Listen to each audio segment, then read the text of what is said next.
We're here with Abe Gutnicki is it the Gutnicki firm? Is it Gutnicki LLP? Gutnicki LLP. Gutnicki LLP. But we are a law firm. Right, you are a law firm. And how many lawyers do you have now? About 30. 30 lawyers, wow.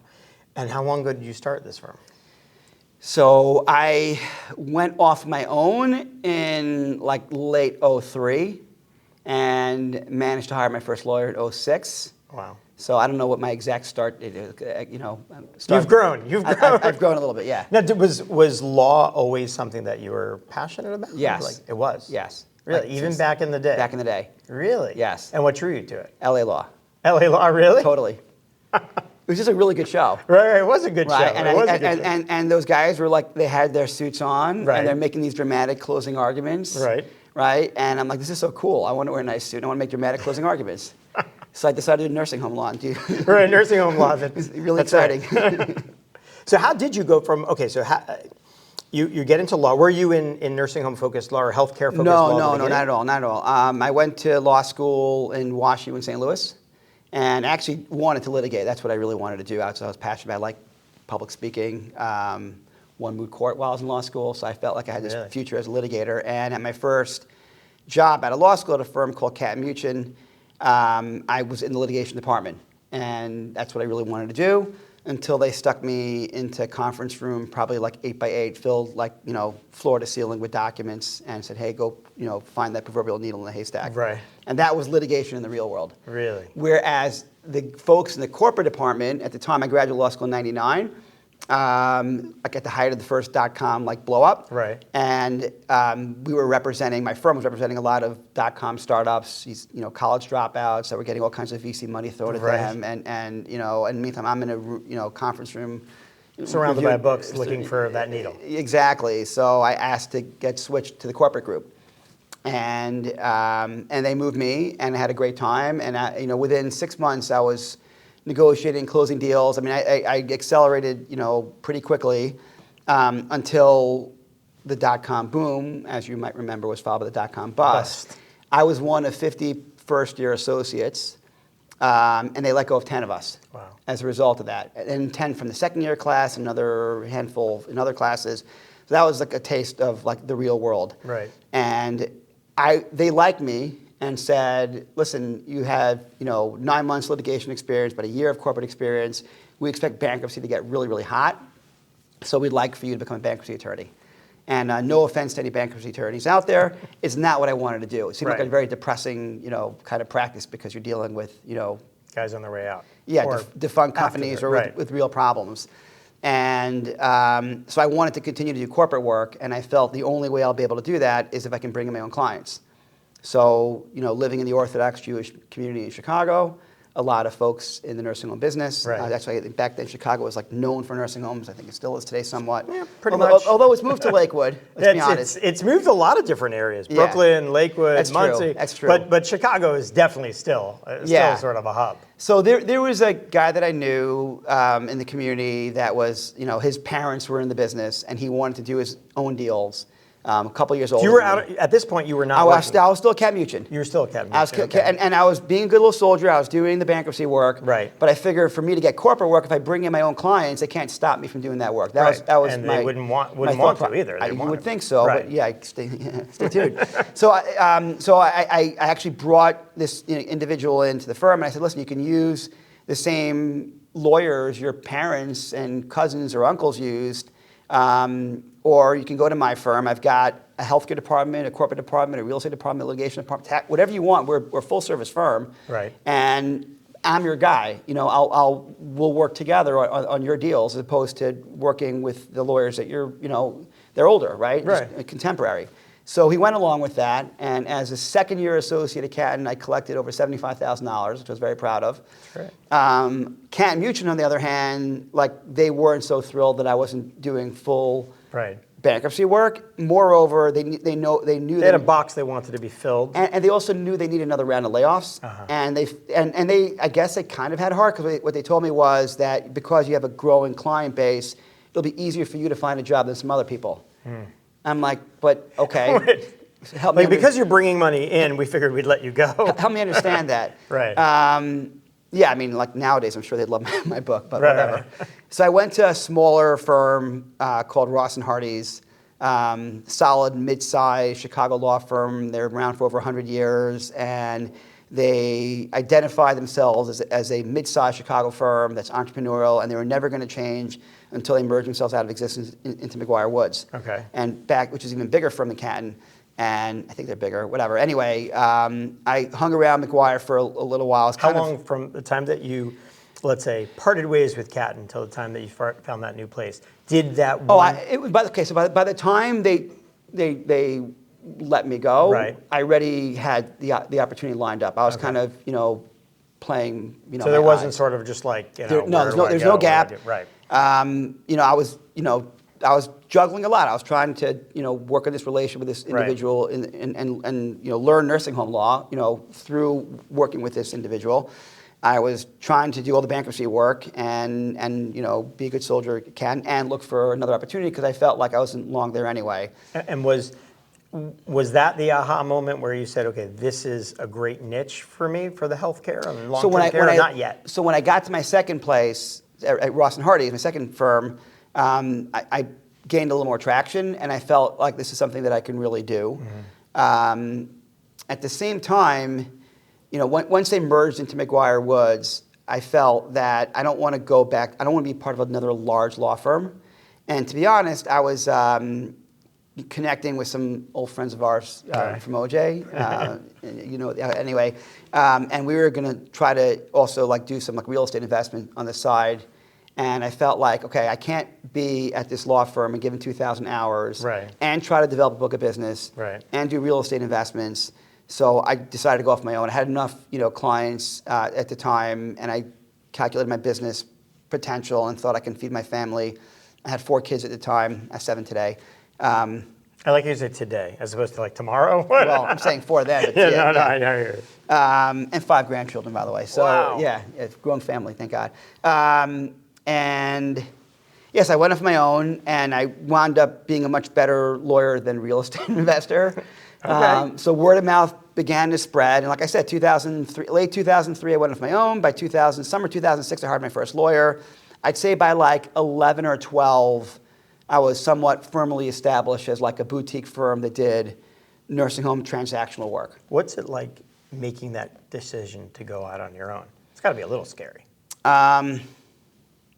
Or is it deep conversations with the wife, just dark night of the soul, figuring out I could do it, but I could. What's going through your mind when you're making that? Because that's a leap. For anybody, that's a leap. It's a leap. I guess when you're in the middle of it, it just made sense to me, and my wife trusted me. Right. So she didn't question anything that I did. She was just supporting. She was supportive. She was being supportive. I don't know. I wasn't happy at McGuire Woods. Right. And I wasn't sure that I wasn't sure at the time I wanted to practice law for the rest of my life. I knew it was a means to an end for me as opposed to Right. what I wanted to do. Right. I developed some skills doing these nursing home transactions. I had a couple of clients that were willing to give me all their business, and I wanted to take try my hand at other things as well. So just going off my own just made the most sense. Right. I've always been a big believer in trying to keep options open as much as possible, right? And not make decisions where you're heading down a path until you're forced to make that decision. So as long elaborate on that. In other words, at some point you hit that inevitable fork in the road. Right. Right. But if you can push that fork down a little bit, longer, right, and stay on the path where you have that optionality, that's the path that I think you should. Makes most sense. For me, it did.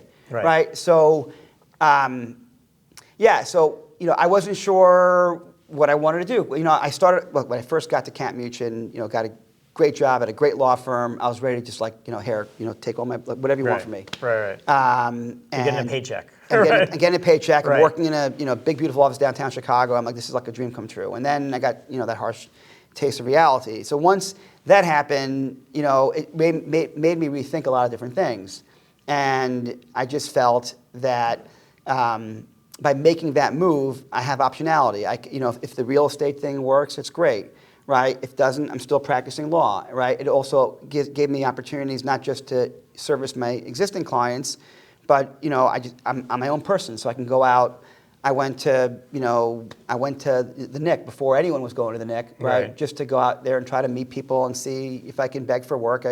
My thought process was, you go to a conference, you make one client, get one deal out of it, that just paid for the conference. And then you kind of build from there. So the more options I feel like I have in my life, the more control I have. That makes kind of sense. No, I hear what you're saying. I'm trying to look at it from the perspective of, you started a business, is really what you did, right? I mean, you started a business. Yes, you were a lawyer before, and you continued to be a lawyer, but you started your own thing, your own practice, and then which built into a nice firm. And there is that moment, whether you're an entrepreneur in a software company or an entrepreneur starting a nursing home or an entrepreneur, it's entrepreneurial. Yeah, no, right? It definitely is. And so someone, I guess, what would really be helpful to hear is, and you kind of articulated it, when someone's making that leap, decides they want to go start something, whatever it is, right? It could be a gym, right? Someone wants to start something, whatever that business is.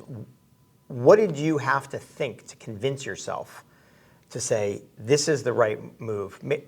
And I don't want to suggest it was this or was that, but what made you say, okay, I'm going to go for this? Because it is a risk. Yeah. Like I said, by doing it, it created more opportunities for me. Because instead of being part of a firm, I had my 3 clients at the time that I had to answer to. And, my thought process was, whatever they need me to do, I will do. And then they'll continue to, give me business as long as I'm doing a decent job. So I wasn't... Because you were leaving a paycheck.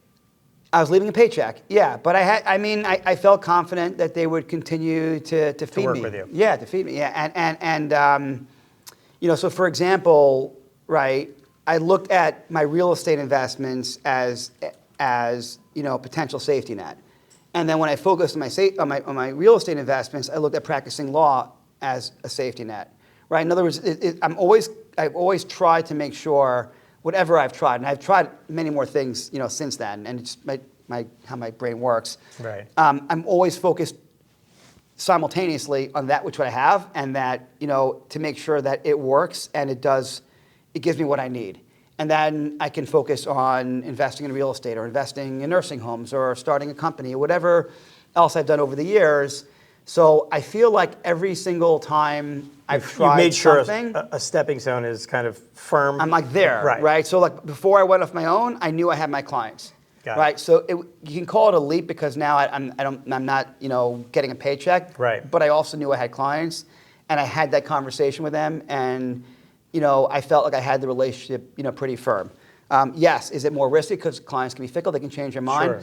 But that same lesson that I learned at Canton, still applied. Right. In other words, I worked at a really large firm, strong history in Chicago, right? They hired 50 plus first-year associates, very busy, very successful law firm.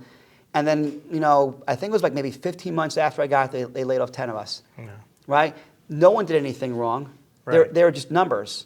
Right, so as safe as it might feel working in a large, setting, you're not really safe. Right. Right. So there's this assumed safety. It feels better because you're getting a paycheck and you have a 401k, whatever the case may be, but it's really not. Right. You're subject to the same whim. I can be on my own and my clients can fall apart, or I can be at a large law firm and the law firm's clients can fall apart. I didn't feel like you have less control of that one. Exactly. Right. So I just felt that when I made that move, it didn't feel like a leap to me. It felt like, the next stage in my career. And what I wanted to really accomplish for myself, like I said, was to provide more optionality, more opportunities for me to do other stuff. So now you're building up your book of business, let's say. And are you focusing exclusively on healthcare? For the first, I'd say, the first close to 10 years, almost exclusively. Really? Yeah. What I did was I went from representing owners and operators to try to leverage relationships through them to get to the banks and other credit providers, because my owner-operator clients are in the business of owning and operating, not doing deals. Right. Right. As the banks, right, they're in the business of doing deals. Right. So even within the industry, you were you're still looking to see where's the opportunity with the industry. You don't have to stay in one silo. Exactly. It's exactly what my thought process was. And again, same kind of philosophy. In other words, I had my core clients. I felt safe with them. I was doing good work with them. I had other attorneys working for me. I was managing those well. So then I put a lot of attention in trying to get to the banks. And it was a lot of marketing and going out there to, it's really about meeting them, getting in front of them. What made the difference? What made that first bank, sign up? The one thing that I guess my best argument I had for them is that I'm the only lawyer that that can also be a resource for you as far as gaining new customers, because I had a client base in their space. Right. So you had something to offer them other than just your service. I tried something unique. Yeah, well, that's something that I try to do. As a firm, we do for all of our clients, is that we don't just think about the task at hand. We've got this great collection of entrepreneurs, business owners, banks, private equity, you name it. Right. And on more than one occasion, we've connected a seller with a buyer, right? A bank with a borrower. Right. And just because we're having conversations and we're trying to think, 3D, not just what the client wants, but hey, I know you just bought a facility in this area in Ohio. I happen to know a guy who's struggling with a couple of facilities not far from it. Like, are you serious? Yeah. Is it on the market? No, it's not on the market. He just called me the other day and told me that he might be thinking. Connect them, they get a deal done. Now I can't represent both sides of that deal when that happens. But that to me is where I try to distinguish myself a little bit from my competition. And so that's what I've always offered the banks. All it took was, I think, for one bank to give me a shot. And it was a banker named Carol Pumphrey, and she did. She's retired now. And that now I'm a law firm that represents credit providers in the space, and I can then take that and bring that to other banks. And who are your clients? And that you kind of grow from there. I think that a lot of young entrepreneurs don't. As much as they're learning about being entrepreneurial and learning about their industry, I feel like they don't fully appreciate the value of leveraging the relationships. It's huge. It almost seems like, with everyone I speak to, it seems like it's everything. But not leveraging as in taking advantage of it, leveraging it as in being helpful. Right. And that helpfulness opens up doors. It opens up doors for the people you're helping, and then they in turn see opportunity where they could work with you in other ways. Exactly. 100%. And I think that I would attribute a lot of my growth as a firm to that, is that we were able to put people together. And then, I've overheard clients tell prospective clients, work with these guys because they're not just your lawyers, they'll be your partner. They'll help you in ways you can't even imagine. What was it like hiring that first attorney?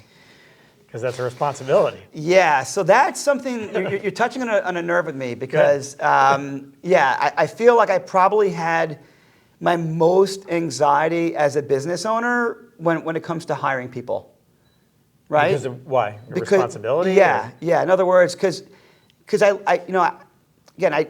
wasn't terminated, but I lived through the uncertainty when you're seeing your friends, let go after a year and a half and doing nothing wrong. And it's because they couldn't support the business. So if someone is going to entrust me to be their employer, I better make sure that I give them a meaningful opportunity to be employed and succeed. Right. So it's funny, because my first set of hirings that I did, I was literally looking for former big law female attorneys that are stay-at-home moms. Okay. I would do stay-at-home dads also that are now trying to get back but only want to work part-time. Right. Because I always feel comfortable that, we live by billable hours. Right. So I would feel comfortable to have maybe an extra 500 hours, 700, 1,000 hours. Right. And I would hire people on that basis. So I would hire people on the basis of, okay, you're going to work for me, you're going to bill, let's say 800 hours over the course of the next calendar year. Right. And every hour above 800, I'm going to pay you an hourly bonus, the same as your hourly rate for your salary. Right. And then they bill 1,500 hours and I owe them a lot of money. Right. So, so at first I would really, really undercut myself.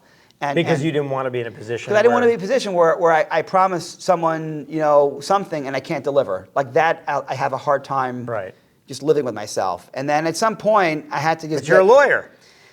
You're giving lawyers a bad rap, man. Yeah, exactly. You're being thoughtful. Exactly.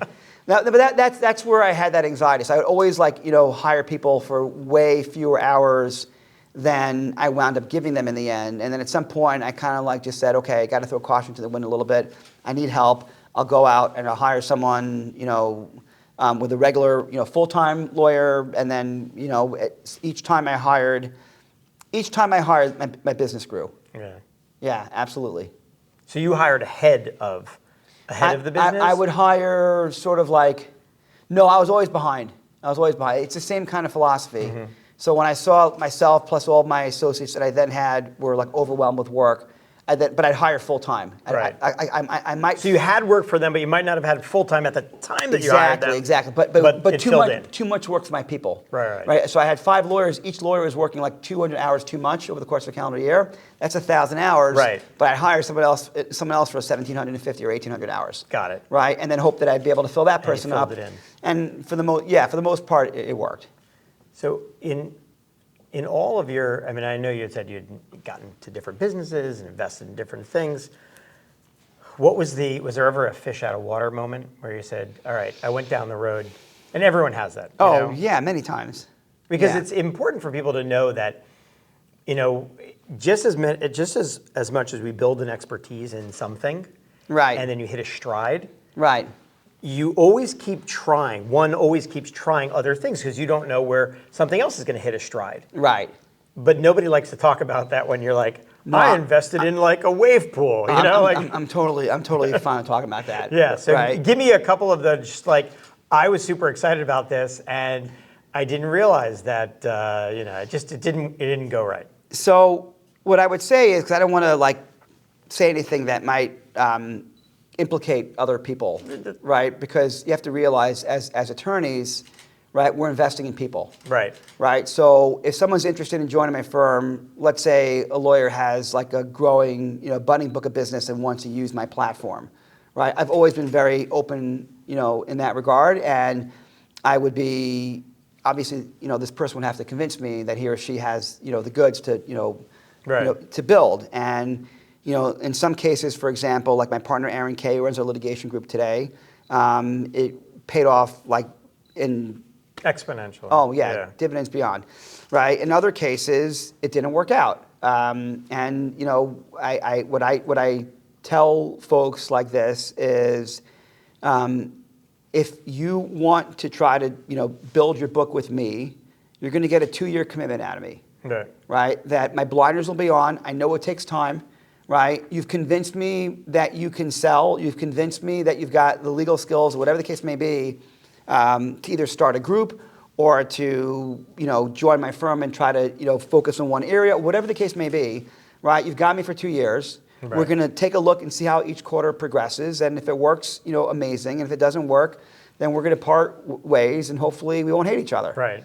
And so I can't say that 100% of the time when I brought people in like that, it always worked. Works, of course. Right. So those are, you can call them mistakes, right? Right. I invested money in a person, right, and it didn't return, right?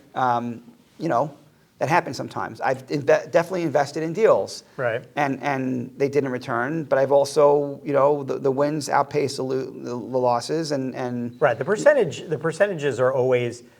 Oftentimes you hear about percentages that are, very close. You'll have a 50-49, 50, right. 149, or even 50-50, or even, something like an 80-20, where 80% of them are losers, but the 20. You said you're meeting with venture capital funds, right? Right. They'll invest in 30 companies and they'll get 1 or 2 unicorns, and that returns the entire fund plus. Right. And that's it. And that you're playing the numbers game. But I would say, yeah, definitely, I've made some mistakes along the way, and I've made some decisions that you might call me brilliant, looking in retrospect, but Give me it's your not. most brilliant decision. Don't worry, I'll follow it up with your dumbest decision. Okay, well, this one affects me, but it doesn't affect me, Okay. so much. But it affects. Okay, this was the one time. Like I mentioned, my wife's been very supportive, right? And she usually doesn't take strong positions on stuff that I do. But I had a client that that closed a deal with a very well-known lender in the industry. Right. And it's going back a number of years ago.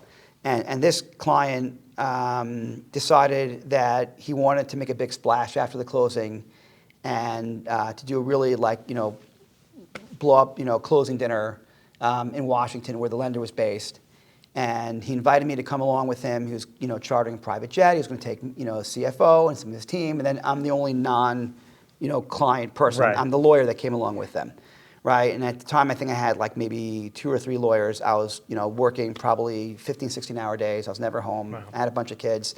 I told my wife that I'm going to go to this closing dinner. I'll be in and out the same day, but I'm obviously losing a day of work. So my wife said to me, well, you've been really busy, right? You haven't been home a lot. And, just for you to be like the hanger-on, to the client, why is that the best Where's use the value? Why is the best use of your time? Right. I know it's fun and exciting to go on a private jet, the whole 9 yards, but why is it the best use of your time? Right. And I said, Ronit, you never know who you're going to meet, when you're going to meet them. Right, he's going with one of the big lenders in the industry. I had my eye on lending business already at the time. Right. And I said, I'm just going to go. Right. So I went. I got to at the dinner. I wound up sitting to the head of the lending group. Just worked out that way, and we just hit it off. Really. We hit it off tremendous. About 3 months later, he started giving me business, and about 6 months after that, he decided to leave that particular group that he was in to start his own shop. Really? Right. Today, he's one of the biggest lenders in the industry, just. So it's you putting yourself out there. Putting myself out there. Consistently. Now here's why it was one of my best moves of all time. Right. Because when he went off on his own, right, he was looking for, he was talking to me about how he's going to get the word out, get some marketing people. So my brother-in-law, who you know, right, I said to this guy, Eric, I said, why don't you meet my brother-in-law? He's got the gift of the gab. I think Right. he's a tremendous salesperson. He doesn't know the first thing about healthcare, but I think he can be a tremendous asset to your team, right? They met, they hit it off, and my brother-in-law's been with them ever since. Really? And has, thank God, done really well as well. So there's no way for my wife to ever tell me I made the wrong call because I helped her brother. Right. So that's why. Right? That's right. You always have that to hold over. I can't. By the way, yes. And you use it. Right. Whenever she tells me Abe, you're always wrong. Right. I'm like, no. That- There was a one time that I was right. right. There was a time. And she can't argue because I helped her brother. It's perfect. Yeah. It's perfect. But that goes to what I was saying before. It's kind of like being out there. Right. Right. You just got to get out there. You got to meet people. You got to expand your mind. Right. And I'm always thinking who can I connect with who? Right? Yeah. Because I would like for people to return the favor. Sure. And let me tell you something, there's no question about it. Many folks have returned that favor. Yeah, people do. I think people do. I think if people feel that you are being genuine in how you can help them, they feel like they want to be helpful. Yeah. There's a feeling of sorry, I hit my thing. Nah. There's a feeling of value when you help someone else, and I think that good people often make that effort to do it. And most people are good. Yeah. Well, I'd like to think so. I believe it. I Yeah. believe it. Most people are good. People get caught. Right. They get caught up with things. And they get stuck and they make bad decisions. But they're Right. not. I think They're not bad people. The essence are good people. Yeah. So I've always tried to connect people. It's been good for my clients. I can tell you with no question about it. My clients have been my single biggest resource to grow my business. No question Great. about it. All right. So what about a bad decision? But a bad decision. It could be anything. It could be an investment that you made that you were super excited about that you're didn't see the mark on, or something that lets us know that Abe Gutnicki is human. Oh, I mean, listen. There's no question that I've made mistakes. I've lost money. I've lost trying to think the worst decision I ever made. Nah, It doesn't have to be the worst. I don't know if I have I don't know if it's hubris when I say this, but I don't think I have a worse decision. I have some mistakes. Right. But like I said, I always try to hedge myself. So if you make a mistake, you're losing some money on an investment, right? Okay, but you didn't bet the farm on it. Right. Right. I don't think I've ever put myself in a position where I would. You leveraged everything. Yeah, I don't think I have the maybe that's the lawyer in me that I don't have the. It's not in my nature. That's a good. that's some people. That would be really important advice for them, because some people they're consistently leveraging everything. Yeah. And trying to swing for the fences every time, and they don't end up getting on base. Right. I don't know where I heard the phrase "never fall in love with a deal," But like that's always talking in my head whenever I'm investing in anything, no matter how good it looks. That there's always. Yeah, you never know. So I'm always like, held back a little tiny bit. I'm always looking for, escape, routes in case, so I don't get myself tied into anything that puts me in a horrible position. Yeah, I'll be honest with you. I mean, bad decisions, yeah. I can talk about, Right. real estate deals where I lost. I can talk about, venture deals that I thought I was, I got into SPVs and I thought I was going to make a boatload of money, and then, I didn't. Like, these things happen. We're in Chicago, right? So like, was it Michael Jordan? You miss 100% of shots you never Right. take. So like, it's the home of that phrase, right? So, Right, that's so true. I That's a take good a lot. point. I take a lot of shots. I make a bunch. I miss a bunch, and then like you said, it's not about the number of shots, percentage. It's about hitting good in those. Hitting good shots at the right time. Yeah. So I Yeah. think that makes sense. So you deeply understand healthcare and probably have some very unique insights into the direction of healthcare, certainly in skilled nursing, right? Where do you see skilled nursing going in the future? And I know that's sort of a blanket statement. Sure. Like, what am I talking about? Am I talking about it, as far as care, as far as technology, as far as governmental oversight? What's the first thing that comes to mind? It's a great way to ask that question. Yeah. So the answer that came to my mind when you asked that question is I don't see it going anywhere. Okay. In other words, like there's panic, right? Right. Because when there's more regulation, or the government's investigating more, or rates are going to get hit, or whatever the case may be. I've lived through a bunch of cycles, right? And I lived through being focused in the healthcare industry, in skilled nursing particularly, through the real estate crash, 2007, 2008. And nursing homes just went one consistent direction the entire way through. Every so often there's a correction where Medicare changes the way they do the rates, or a state will cut their Medicaid rate. But like ultimately over time, right? My belief system is that the for-profit skilled nursing sector is a necessary component for society at large. In other words, the not-for-profits took their hand at it. You have county-run homes, you've got other government-run institutions, and they wind up inevitably being sold to for-profit operators, right? Because ultimately, the for-profit sector, there's a lot of holes you can poke. There's a lot of problems with certain operators you can turn to. Some folks give the operating business a bad name, but I think taking it as a whole, right, it's a necessary component for society to function. Right, the elderly population is continuing to grow and grow and grow, and they're on Medicare. A lot of them are on Medicaid. A lot of them have insurance, and they wind up in for-profit homes, right, because the for-profit homes do a better job with the resources they're given by the government. Right, and the government recognizes this. They every so often will make sure that they don't take too much. Right. But ultimately, it's a necessary component for society to function. So I don't see that changing. Interesting. The industry isn't going anywhere. It might be people got very nervous by COVID, and homes are getting shut down. I'm like, where is everyone going to go? Right. What's the alternative? Right. The government threw money into the industry to make sure that it stayed viable. Right. Some might say gave too much money, whatever, right? But the government has a very vested interest to be able to care for the elderly population, right, and to keep the for-profit sector running that business, because when it does it efficiently, it does it better than the government. Right. What do you see as the future of technology in long-term care? How do you see that playing a role? So to me, I think the biggest, and I'm not just saying this because you're here, but I think that every nursing home, right, has a lot of data about a lot of other patients. Right.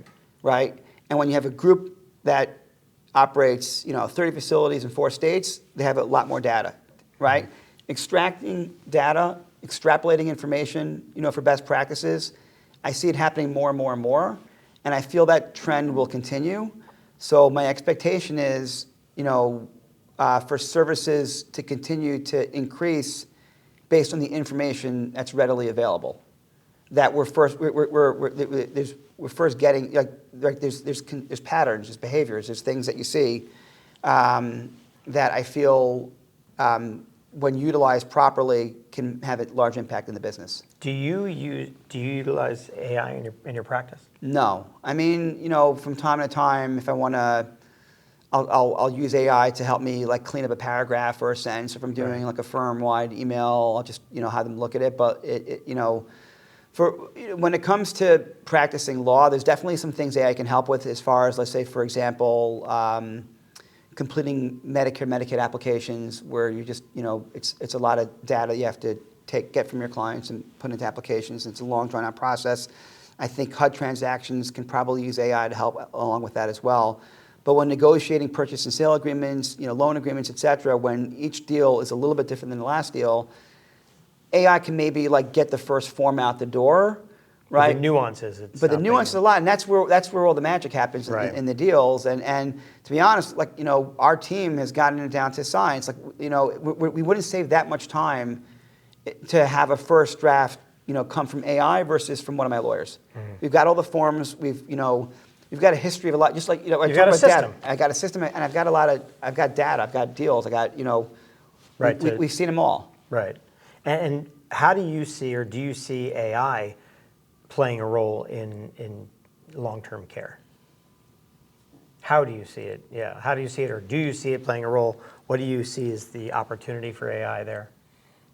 I mean, I guess when it comes to medical records, obviously HIPAA compliant, there may be some AI components as far as like recognizing patterns, in a nursing home where they can extrapolate data and quickly, sift through and make a decision or give you recommendations that you need to improve, whatever. Maybe AI can help with survey preparations, right? I think that's something that a lot of like the good operators, are constantly getting their folks up to date. But ultimately, you're caring for human beings, right? And we don't have robots, right? Yeah. Yeah. No, and who knows? I mean, that's a possibility, but I don't know. I mean, we were promised flying cars. We saw Back to the Future. Jetsons. Jetsons, yeah. I'm thinking Back to the Future. Yeah, you're old. No, I mean Jetsons predates both of us. That's true. We were promised a lot of things, although but they didn't project smartphones. So who knows? That's true. They got most of it wrong. But so who knows? But as far as like ultimately, one of my clients, told me, she always tells, her people, we're in the business of providing care, so provide care. Right?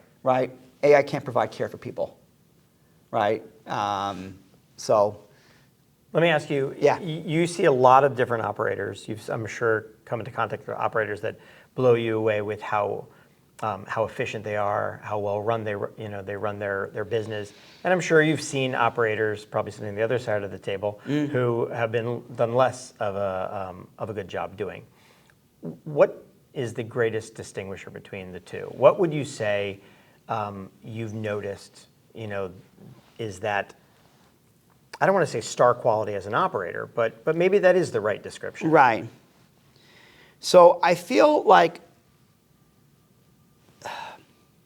most operators, start out as administrators in a nursing home, right? And they cut their teeth, and I feel like that kind of carries them through, right, up to a certain point, because when they hit a certain size, right, they can't keep their eyes and ears and hands on everything, right? So the ones that really spend time in creating systems, right, where they have the ability to quickly be able to get a handle on a situation, whether it's in, the nursing home in their direct neighborhood or 2,000 miles away, another side of the country.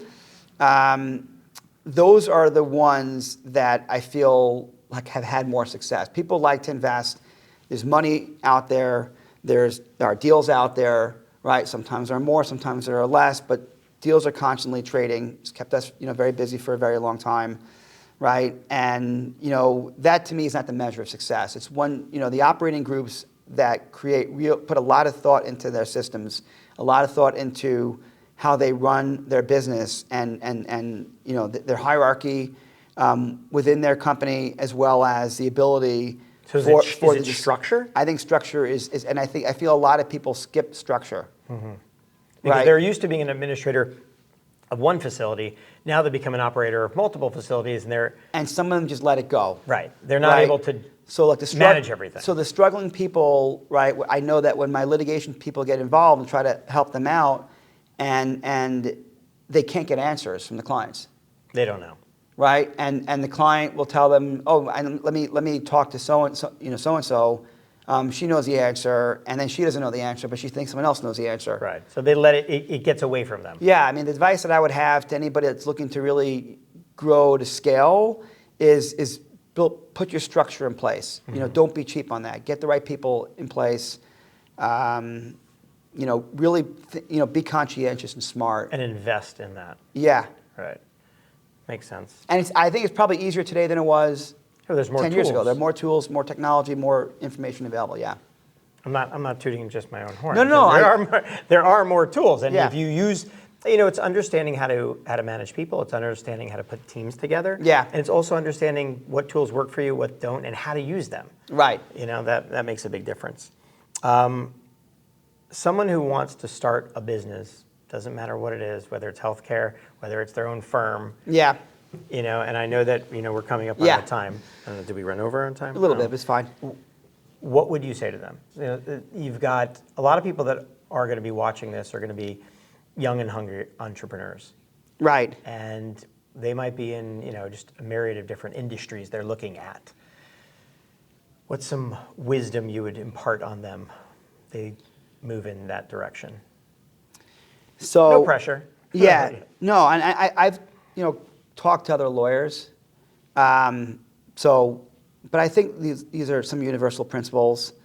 The first thing I think is to get really, really, really good at something, right? Like no shortcuts, right? I've had lawyers here that they're friends with friends of friends, or their father-in-law knows people in the industry, and they think they're going to practice law for 6 months and then start bringing in business because of contacts they have. Right. Right? You got to get really, really good first. Get really good at something, and then you perfect your trade. Right?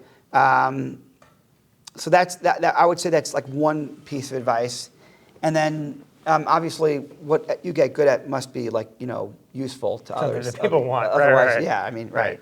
And then the other thing I would say is what's worked for me, and we've talked about this a few times already, is kind of like, hedge yourself as far as, protecting the downside, right? So every risk I've taken over the years, right, it's calculated. I've had, it's, again, not betting the farm. I've had other businesses that I felt were in a good spot, so I can, calculate it to take that risk. Back on the first point, a lot of kids have come to me over the years. They're administrator for 6 months, a year, 2 years, and they're ready to do a deal. I'm like, no, you're not, right? You need to be battle tested. You need to go Right. through real stress, real issues. Get really, really good at your trade. Don't get caught up by the hype. So if there's a guy your age, right, that blew up, and whatever he's doing, like, don't worry about his success. Worry about what it takes for you to get successful. Don't be distracted by shiny things. Yeah. Whether it's in your industry or another industry. You got to stay focused. You got to have a plan, and you got to just, again, I think it's a simple concept, but I don't think people recognize how important it is to get really, really good. You need reps. Right. Right. There's knowledge. You can read books. Right. Actual real experience. Real and experience. consistent, so you can see all the variations. Yeah. The difference between, I can see with lawyers that try to build their book once they have a real expertise, right? Versus the ones that just feel like they're good marketing people, and they've got nice personalities and have got good contacts. It's huge. And people see that. All right, cool. Well, thank you so much. Thank you. Really Thanks for coming appreciate out your here. time. You'll You'll see this. We're going to have this on LinkedIn. Okay. You're going to be a star, bigger Yeah. star than you already are. Yeah. Vimeo, a couple other places, but I'll send you all the links and stuff like that. Okay, well, It'll good look luck. good. Hopefully, whatever. Yeah, I think this will be great. Okay, This was good. great. Okay, good. This was really good. I just enjoyed having the conversation with you. Yeah, it's good. I mean, next time we'll get a couch and we'll sit and we'll have stuff to eat. Yeah, it was almost cathartic. I felt like I was able to. That's good. All right. Anyway, That was great. great to see you.